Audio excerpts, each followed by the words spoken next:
Hello friends, जय हनुमान। आज है कौन है प्रदेश सरकार और क्यों मेहंदीपुर बालाजी से पहले की जाती है इनकी पूजा। धार्मिक मत है कि मेहंदीपुर बालाजी मंदिर में बालाजी और प्रेतराज सरकार के दर्शन मात्र से व्यक्ति के जीवन में व्याप्त सभी प्रकार के काल कष्ट संकट दूर होते हैं। साथ ही व्यक्ति को सभी प्रकार के भय से मुक्ति मिलती है। तो बड़ी संख्या में जो साधक हैं, जो लोग हैं, भक्त हैं, देव दर्शन हेतु मेहंदीपुर बालाजी मंदिर जाते हैं। काफ़ी लोग जाते हैं, कईयों को तो पता ही नहीं है।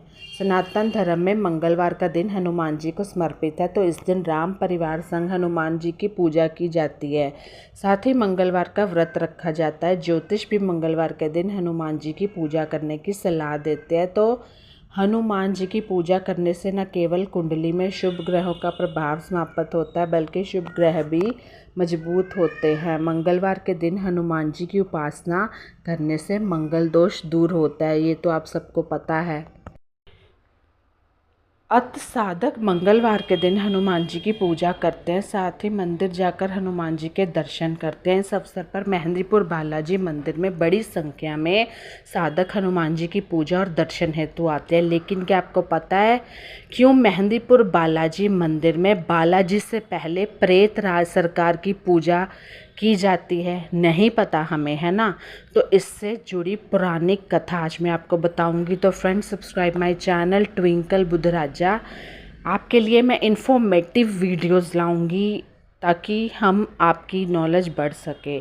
ऋषि नीलासुर त्रेता युग के समकालीन थे। तत्कालीन समय में माँ कैकेयी के हट के चलते भगवान श्री राम को 14 वर्षों का वनवास मिला था। भगवान श्री राम अपनी धर्मपत्नी माँ सीता, अनुज लक्ष्मण के साथ वनवास में थे। उन दिनों रावण ने छल से माँ सीता का हरण किया था और माँ सीता की खोज में हनुमान जी को लंका भेजा गया। इसका विवरण तो वाल्मीकि द्वारा रचित रामायण में मिलता है और हमें पता भी है, ठीक है। दूसरा है कि हनुमान जी ने माँ जानकी से भेंट करने के बाद अशोक वन में बालक समान खूब उत्पात मचाया था। यह देख लंका नरेश के हनुमान जी को बंदी बना लिया और हनुमान जी की पूंछ में आग लगाने का आदेश दिया। उस समय हनुमान जी ने पूरी लंका को जला दिया था। कहते हैं कि हनुमान जी लंका दहन कर रहे थे, तभी उनकी भेंट ऋषि नीलासुर से हुई थी। लंका दहन के समय हनुमान जी की शक्ति देख नीलासुर समझ गए थे कि यह कोई साधारण कपि नहीं है, यह जरूर कोई दैवीय शक्ति है। तब नीलासुर ने हनुमान जी से परिचय पूछा कि आप कौन हैं और आपके आराध्य कौन है। यह सुन हनुमान जी ने कहा कि मैं भगवान श्री राम का सेवक हनुमान हूँ और मेरे आराध्य जगत के पालनहार भगवान श्री राम है। दशानन ने जगत की देवी माँ सीता का हरण तो कर लिया, मैं उसे आश्वस्त करने आया था कि वह माँ सीता को जगत के पालनहार प्रभु श्री राम को सुकुशल लौटा दे, अन्यथा युद्ध के लिए तैयार रहे। ये वार्तालाप तो चलो हो गई। उसके बाद क्या हुआ था कि इन सब चीज़ें लंका दहन के बाद, माँ सीता का हरण के बाद कुछ चीज़ें हमें जो है नहीं पता है। हनुमान जी के वचनों को सुनने के बाद नीलासुर ने भगवान श्री राम के दर्शन की इच्छा प्रकट की। हनुमान जी ने वचन दिया कि जल्द श्री राम उन्हें दर्शन देंगे। लंका विजय के समय भगवान श्री राम ने ऋषि नीलासुर को दर्शन दिया था। भगवान श्री राम के दर्शन पाकर ऋषि नीलासुर का जीवन धन्य हो गया।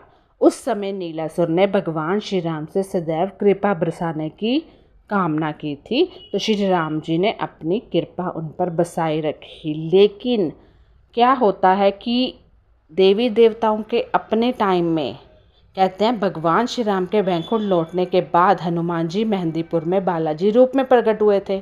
उस समय उन्होंने नीलासुर को स्मरण किया और उन्हें प्रेतराज सरकार की उपाधि दी। साथ ही नीलासुर को न्याय करने और दंड देने का अधिकार दिया।